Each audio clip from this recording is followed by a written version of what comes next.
How do? Welcome back. Just having a nice beer on what's turned out to be a really spring-like day. The first spring-like day we've had, I think, this year. And of course spring's only a few weeks away, so it's not surprising. And look, I'm not even in a jumper. It's that mild today. First time in, 8 months? Anyway, today I'm going to talk about water chemistry and especially the pH level of the water we use to brew with. As I'm an extract brewer, I was always led to believe that it didn't matter. pH level, water chemistry didn't matter because the maltster has taken care of that for you, or the kit maker has taken care of that for you. You just have got to rehydrate all the dry powder or the syrup and you're good to go. If your drinking water is good to drink, it's good enough to brew with. And you know what? They're right. I've made many a good beer just using tap water. But they're also wrong. And there are many benefits for extract brewers and kit brewers to think about the pH level of the water that they're using to brew with. And I think the confusion comes from the fact that all grain brewers adjust the pH level during the mash. And they do that for a reason, because getting the right pH level, which for brewing is between about 5.2 and 5.5, getting the pH level just right helps in the conversion of starches to sugars, so it gives the enzymes a bit of a boost, you know. And I think because all grain brewers adjust the pH level as well as the water chemistry in other aspects during the mash, it's thought it's not relevant to extract brewers or kit brewers, and I think that is completely wrong, because water pH level benefits every single stage of the beer making process, not just the mash. And in fact, if we just use normal tap water or even bottled water, which a lot of brewers will use, or RO water, we can actually detract from all the hard work that the maltsters have done for us in creating a good pH level in their water, in their wort, which they're then dehydrated, and we could just nullify all of that. So how does pH level affect the beer, the final product? How does it benefit it? Well, okay, let's just say we've got a nice rolling boil going on in our kettle. If we're extract brewing, getting the right pH level increases hop utilization. So let's take isomerization. We already know, because I've mentioned it on one of my videos in the past, that it's important when, especially if we're just doing partial boils, that we try and match the gravity in the kettle to the gravity that will be in the fermenter when it's topped up with water.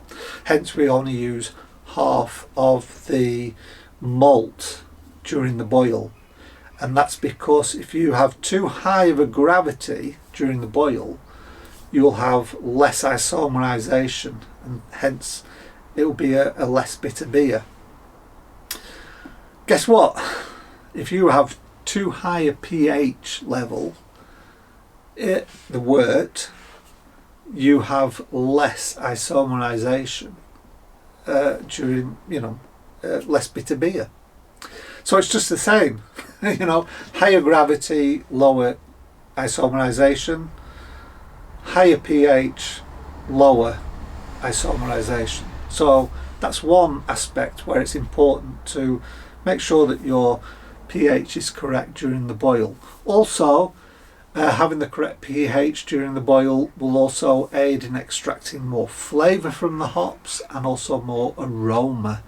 So yeah, that's a big improvement. Now here's another thing. You then transfer it into a fermenter. Yeast like a certain pH range, and as it's brewer's yeast, they like it between 5.2 and 5.5. So if you have the correct pH in your fermenter after you've topped it up, you're going to have a healthier fermentation. The yeasts are going to be more healthy, and you'll have a better fermentation. So that's another aspect. And then of course you bottle or you keg, whatever.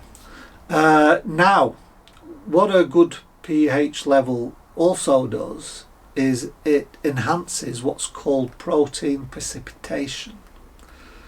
And what this means is that the proteins in the beer will fall out of suspension much quicker. And that means that your beer, well, let me just say, if you've ever, after it's carbonated, if you ever put a beer in the fridge and it looks nice and clear, you put it in the fridge for a couple of hours and you come back and it's hazy. It's what we call chill haze, and that chill haze is due to the proteins that are suspended in the beer. Having the correct pH actually improves protein precipitation, or helping the proteins to drop out of suspension. And in fact this actually occurs also in the kettle and during fermentation. So it's like it's an ongoing process. So what you end up with is a clearer beer that's less susceptible to chill haze because there's less protein suspended in the beer. And then if you wanted to take a few of those bottles and put them to one side and just store them away, and let's just see how this is going to taste in about 3 or 4 months. Having the correct pH also adds to what's called flavour stability. In other words, your flavour will become more stable and therefore it will last longer with the correct pH. So it's not just about the mash. Yes, all grain brewers will adjust the water because they want to help the enzymes to change the starch into sugar, as much starch as possible into sugar. But that doesn't mean it's only relevant to the mash stage. It's relevant at every stage, and that includes us me as an extract brewer, but also kit brewers. You put water into a fermenter, you pour in your syrups, you mix it all together and you top it up.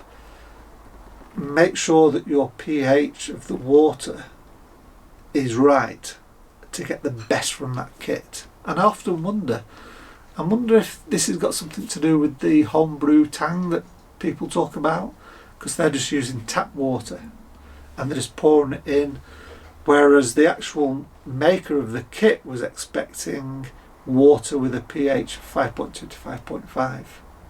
That's an interesting thought. With this in mind, I went out and bought a pH meter, and I've been doing some testing today. So I've calibrated it with this kit. It's just a generic kit.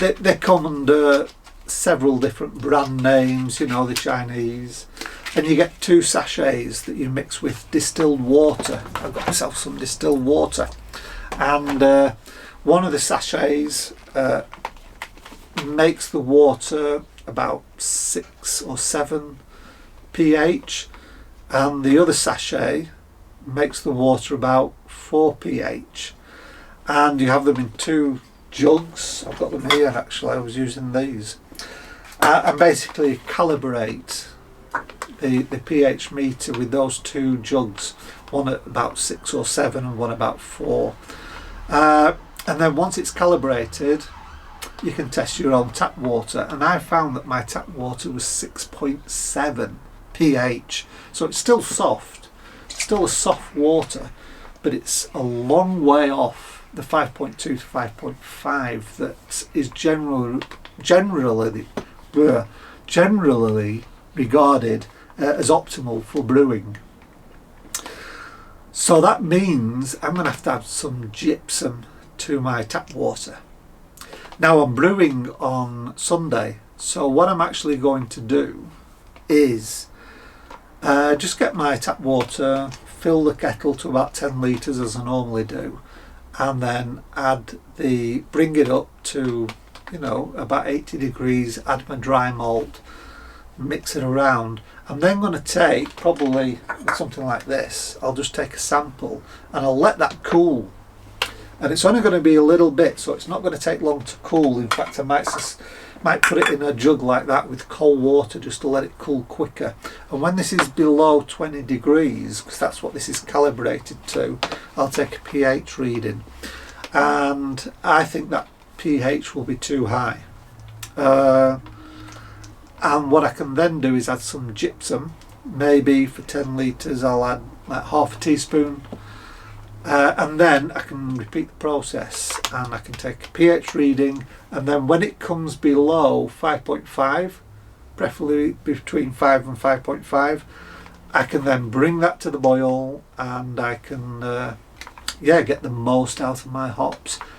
And also when I transfer it into a fermenter, what I'll do is I'll fill up my jerry can with water, 10 litres of water, and I'll adjust that water before I top up the fermenter, so that everything before I pitch the yeast is going to be in that Goldilocks zone, and then I can get the best from the yeast. I can get a good fermentation, I can get a nice clear beers, and yeah, just benefits all round. So that's what I'm going to do on Sunday. I'll video my brew day, but that's what I'll be doing.